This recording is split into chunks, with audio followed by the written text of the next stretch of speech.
کہ میں آج یہ بات کہہ دوں، امام حرم جناب امام عبد الرحمن بن سدیس سے کہ حرم کی مجاوری سے بہتر ہے حرم کی امامت اور خطابت۔ اگر یہ خطابت نہیں، یہ میری گفتگو حضرت امام حرمین شریفین تک پہنچے گی یا نہیں پہنچے گی، لیکن اگر پہنچے گی تو میں ایک بات عرض کرتا ہوں بڑی ذمہ داری کے ساتھ۔ ہو سکتا ہے کچھ لوگ اسے گستاخی سمجھ لیں، لیکن کیونکہ مسجد میں ہم بیٹھے ہیں، ممبر رسول صلی اللہ علیہ وسلم کی جو ذمہ داری ہے، تو مجھے ان رگوں میں چلتا ہوا خون مجبور کرتا ہے، کیونکہ خواہ ہماری زندگی جیسی مرضی ہو، لیکن ان رگوں میں جو خون چل رہا ہے نا، میرے والد مولانا حبیب الرحمن ثانی لدھیانوی رحمۃ اللہ علیہ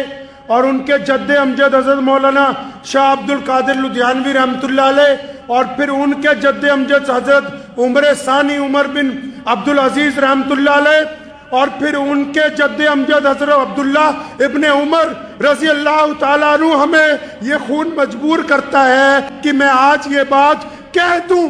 امام حرم جناب امام عبد الرحمن بن سدیس سے کہ حرم کی مجاوری سے بہتر ہے حرم کی امامت اور خطابت۔ اگر یہ خطابت بادشاہ وقت کو فلسطین کے مسلمانوں کے بہتے ہوئے خون کا احساس نہیں دلا سکتی، تو پھر اس امامت کا کوئی فائدہ نہیں۔ نعرہ تکبیر، نعرہ تکبیر،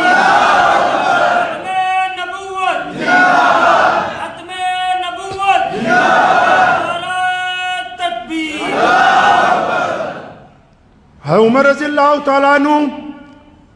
ہمارے جد امجد ہیں، جب خلیفہ بنے ممبر پر کھڑے ہوئے، فرمایا اگر مجھ سے کوئی غلط بات ہو جائے تو کیا کرو گے؟ تو سامنے سے ایک بدو مسلمان کھڑا ہوا، فرمایا عمر اگر اللہ اور اس کے رسول کے راستے کو چھوڑو گے تو ہمارے اور تمہارے درمیان یہ شمشیر فیصلہ کرے گی۔ ہمارے قائد جو ہیں بھارت میں حضرت مولانا سجاد نعمانی صاحب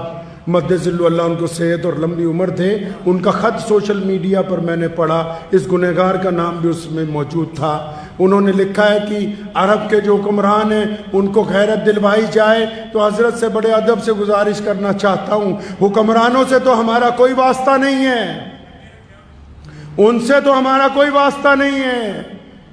لیکن امام حرمین شریفین کو بڑے ادب کے ساتھ یہ کہنا چاہتا ہوں کہ حضرت یہ وقت کے حکمرانوں کو اگر مسجد نبوی کے ممبر سے اور اگر خانہ کعبہ کے ممبر سے یہ اعلان نہ ہوا کہ آؤ ان فلسطین کے مسلمانوں کی مدد کرو، تو پھر اسی امامت کا اللہ اور اس کے رسول کے نزدیک کوئی فائدہ ہونے والا نہیں ہے۔ ہماری پہنچ آپ تک ہے، آپ پوری دنیا کے مسلمانوں کے اس مسلح پر کھڑے،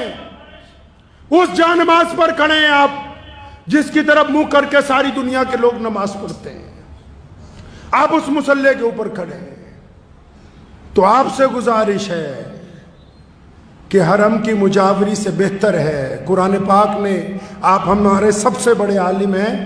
میں آپ کو کیا قرآن پاک کی تفسیر سمجھا سکتا ہوں، لیکن اللہ نے قرآن پاک میں دو ٹوک فرمایا کہ فرمایا ان لوگوں کو ان کے برابر سمجھتے ہو جو حرم کی مجاوری کرتے ہیں اور وہ جو دوسرے اللہ تبارک و تعالیٰ کے راستے کے اندر کھڑے ہیں، یہ برابر نہیں ہو سکتے، یہ برابر نہیں ہو سکتے۔ جو مقام اللہ کے راستے میں جن لوگوں کا ہے وہ حرم کے مجاوروں کا نہیں ہو سکتا ہے۔